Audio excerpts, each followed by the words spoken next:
Hola amigos, bienvenidos a su programa de Reavivados por su Palabra. Hoy estaremos estudiando el libro de Números, el capítulo 10. Hemos, a lo largo de toda esta jornada del libro de Números, viendo cómo Dios ha estado preparando, el momento clave para cuando Israel debe partir desde el monte Sinaí, ahora sí hacia la tierra prometida. Y hoy precisamente llegamos a ese momento. Recuerden además revisar los videos de la lección de escuela sabática con el pastor Jonathan Márquez. Diariamente ustedes pueden encontrarlos en el canal. Semanalmente, el día sábado, pueden ver un repaso general de la lección. Como siempre, vamos a orar antes de iniciar.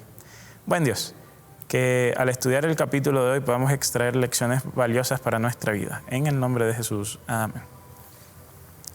Números capítulo 10 nos trae al momento, como les acabé de decir, cuando el pueblo de Israel por fin va a partir del monte Sinaí hacia la tierra prometida. Sin embargo, como ha sido la tendencia en todos estos capítulos que hemos estudiado, antes de que el pueblo de Israel salga, Dios tiene que hacer algo con ellos y les tiene que ordenar, o les tiene que instruir acerca de qué hacer o cómo hacer, más bien, para que el pueblo de Israel al momento de partir salga de forma ordenada. Dios había dicho, y eso lo estudiamos en el video del día de ayer, ustedes lo pueden ir y revisar, que el hecho de que la presencia de Dios se levantara, y físicamente se trasladara era un indicador de cuándo el pueblo de Israel debía moverse y cuándo el pueblo de Israel debía acampar. En el capítulo 10 del libro de Números nos vamos a encontrar con que no solo iba a bastar una señal visual, sino que también ahora vamos a tener el sonido de trompetas. Entonces, las trompetas iban a emitir una diversidad de sonidos y cada sonido iba a corresponder con una categoría especial en la cual, o más bien, cuando Israel escuchara dicho sonido, tenían que ejecutar una tarea específica. Entonces, el principio del capítulo 10, Dios comienza diciéndole a Moisés que se habían de hacer 2 trompetas de plata. Esas trompetas, como decíamos, iban a emitir una diversidad de sonidos y cada sonido correspondía con una tarea. Entonces, al principio Dios le dice, te servirán uno para convocar a la congregación y para dar orden de poner en marcha los campamentos. Entonces, Dios desde el principio está resumiendo cuáles eran los propósitos de las trompetas.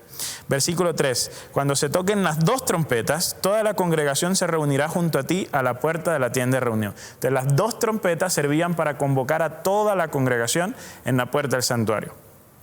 Versículo 4, un solo toque de trompeta reunía no a toda la congregación, sino entonces a los jefes de las tribus. Dice el versículo 5, pero cuando toquéis alarma partirán los que estén acampados al oriente. Entonces había un sonido especial de la trompeta que le daba la orden al pueblo de Israel de marchar, ¿no? De marchar como campamento de guerra.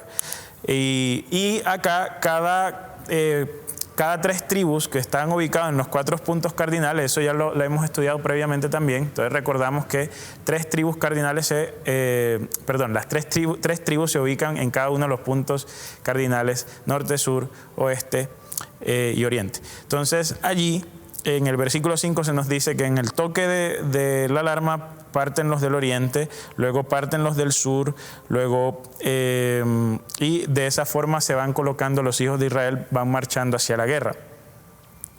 La otra posibilidad, dice el versículo 7, es que se toque la trompeta, pero no con toque de alarma. Entonces, el toque de alarma de la trompeta era la forma en que el pueblo de Israel sabía que tenía que moverse y que tenía que marchar.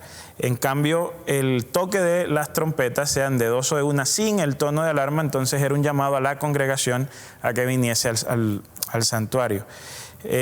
Además, en el versículo 9 se explora otro uso del toque de trompeta, que era cuando se debía ir a la guerra, pero ya esto es cuando estuviesen en la tierra de Canaán, en la tierra que Dios había prometido darle. Entonces aquí nosotros vemos sencillamente es una instrucción acerca de las trompetas, y alguien se preguntará, bueno, ¿por qué el texto bíblico da estos detalles de las trompetas, ¿no? Y en cierta forma, como Dios había dicho que la señal visual para que el pueblo se levantara y fuese a la guerra, o para que se quedara y acampara en determinado sitio, era su presencia que se manifestaba a través del fuego en la noche, nube de día. ¿Qué pasaba si alguien estaba en el pueblo y no veía que la presencia de Dios se había levantado o que había reposado. ¿De qué forma? Recordemos que estamos hablando de un campamento de más de 2 millones de personas, 600,000 hombres de guerra. Entonces el campamento no era una cosa pequeña, era supremamente grande. Entonces las trompetas eran una forma, era una ayuda que Dios le estaba proveyendo al campamento para saber cuándo debían salir y cómo debían salir, manteniendo siempre el principio del orden. Y de hecho eso es lo que nos dice el texto hacia el final del capítulo 10, que precisamente en el versículo 11, en el año segundo, en el mes segundo, en el día 20 del mes, la nube se levantó de sobre el tabernáculo y los hijos de Israel partieron según su orden de marcha del desierto de Sinaí.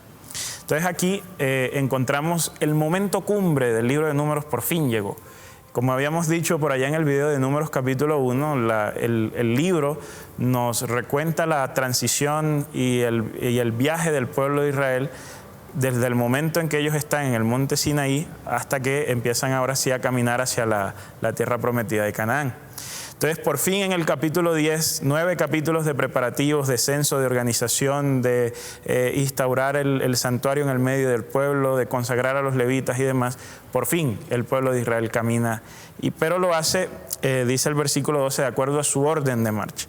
Entonces aquí es donde quizás podemos resaltar las 2 lecciones para el día de hoy. La primera lección tiene que ver con la ayuda divina y la colaboración humana. Aunque esto es un binomio que es difícil de equilibrar, en nuestra vida a veces tendemos o a descansar o confiar demasiado en nosotros o a echarle todo a Dios y pensar que Dios va a decidir por nosotros y de que Dios va a hacer ciertas cosas que Él ya ha dicho que no va a hacer, que eso nos corresponde a nosotros. Entonces, en este episodio vemos cómo Dios efectivamente, Él dice, yo los voy a guiar, yo los voy a conducir, mi presencia los va a acompañar. Pero el sonido de trompeta era, en cierta forma, la señal humana, la colaboración humana que los sacerdotes tenían y que el pueblo de Israel tenía para saber cuándo debían moverse. Entonces, esta combinación, ¿no?, de Dios y el hombre trabajando juntos es el equilibrio que debiese existir en muchas de las áreas de nuestra vida. Nosotros no deberíamos caer en el error de creer que Dios va a decidir por nosotros, porque Dios no viola nuestro libre albedrío, pero tampoco caer en el error de confiar en que entonces nosotros siempre tenemos que hacerlo todo y no tenemos que tomar a Dios en consideración para nada. Ese equilibrio, que vuelvo e insisto, es bien difícil de conseguir, es a lo que debiésemos aspirar, ¿no? Cuando vamos a tomar una decisión decimos, bueno, Dios guíame, pero al esperar que Dios nos guíe, sencillamente no hacemos lo que a nosotros nos corresponde. Dios dame un trabajo, pero nosotros no enviamos las hojas de vida para las entrevistas. Yo recuerdo mucho un amigo que yo tengo, ojalá no vea el video, que él decía, Dios dame una novia, pero entonces él le da miedo hablar con las mujeres y nunca habla con las mujeres. Está difícil que Dios le consiga una novia así. Hay cosas en la vida que requieren de la colaboración divina y la colaboración humana. Y esa es una de las lecciones que nos trae el capítulo 10 del libro de Números. La segunda lección que nos trae Números 10 para hoy es el orden. El texto quiere detallar sobre todo el orden en que las tribus de Israel marchaban como campamento de guerra. Recordemos que Dios los ha estado preparando durante estos 9, 10 capítulos en el libro de Números, es para que este pueblo, que previamente era un grupo de esclavos que los había sacado, ahora fuesen una nación, que fuesen un ejército organizado con principios, con un santuario, con un Dios que los acompañara en su medio. Y entonces el capítulo 10 nos muestra cómo efectivamente ese orden en el que Dios había instaurado en capítulos previos se respetó a la hora del pueblo de Israel salir a marchar hacia la tierra prometida. El principio del orden es un principio del cielo y es un principio que está con Dios. Y a muchos de nosotros, yo incluido, nos cuesta el principio del orden. Y el orden no solo es en cosas grandes. De hecho, las personas que son ordenadas en las cosas pequeñas, usualmente son las que son ordenadas en las cosas grandes. Así que debiésemos empezar por lo pequeño, debiésemos empezar por ordenar el cuarto, por ordenar la casa, por ordenar la agenda del día. Con eso, si empezásemos a ponerlo en práctica, ¿no?, a ordenar nuestra vida desde lo más pequeño, empezaríamos a ver sobre todo mucha más eficiencia, pero también los resultados también se conseguirían de una forma más rápida. Y bueno, la gente pensará que la Biblia solo es para dar instrucciones sobre los aspectos espirituales de la vida, pero el capítulo de hoy también tiene unas enseñanzas respecto a la vida diaria, y es el principio del orden. Que Dios te pueda acompañar en este día y sobre todo puedas vivir una vida de forma ordenada, como Dios quiere y es el principio del cielo.